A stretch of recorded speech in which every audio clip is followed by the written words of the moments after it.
আজকে তো ঘুম থেকে উঠে উপরে গিয়ে দেখি বাবার প্রায় সব মাংস কাটাকাটি হয়ে গেছে। Crunchy chicken, chicken pakora, chicken golden fry, chicken popcorn এইসবের মাংস কাটা হয়ে গেছে। তারপর আমি মার থেকে টাকা নিয়ে আর বাজারে ব্যাগ নিয়ে আর আমার কেটিএমটা রেডি করে আমিও বেরিয়ে পড়লাম বাজারের উদ্দেশ্যে।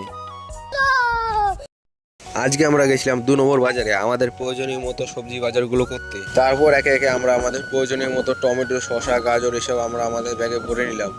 আর তার সাথে একটা অনেক বড় তরমুজও নিয়ে নিলাম। তারপর আমরা 2 নম্বর বাজার থেকে বেরিয়ে আমাদের ব্যাগটা লোড করে গাড়িতে চাপিয়ে একটা ঠান্ডা জলের বোতল খেয়ে বেরিয়ে পড়লাম মুদিখানার উদ্দেশ্যে। তারপর আমরা মুদিখানা থেকে মাল নিয়ে গাড়িতে চাপিয়ে বাড়ির দিকে রওনা দিলাম।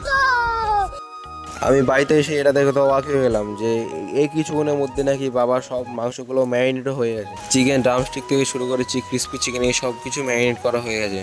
এর পাশাপাশি মাছেরও কাজ প্রায় শেষের পথে। তারপর আমিও চিকেন স্প্রিং রোল আর চিকেন চিজ রোলের মশলাটা বানিয়ে ফেললাম। কাজ করতে করতে পেয়ে গেছে খিদে, তাই নিচে চলে আসলাম খেতে। ভাত খাওয়ার পর আবারও উপরে চলে গেলাম মোমোটা করতে, কেন আজকে ভাইয়ের শরীরটা খারাপ ছিল, সব মোমো আমারই করতে হবে, তাই অনেক দেরি হয়ে গেছে আজকে কাজে। তার কিছুক্ষণ পর আমাদের পার্সেলটা চলে আসে সুইগি থেকে। সেই পার্সেলের সাথে 4টে কলা আমি ফ্রিতে পেয়ে যাই সুইগি থেকে। তার 5 মিনিট পর আমাদের চাউমিনটাও চলে আসে। এই কদিন আমার ভাইয়ের শরীরটা অনেক খারাপ ছিল, কারণ ও যখন আমাদের সাথে কাজ করতো তখন আমাদের কাজও অতিরিক্ত তাড়াতাড়ি হয়ে যেত। এখন ভাই আমাদের সাথে কাজ করানোর জন্য আমার কাজটা অনেক দেরি হয়, কদিন আমাদের দোকান খুলতেও দেরি হবে।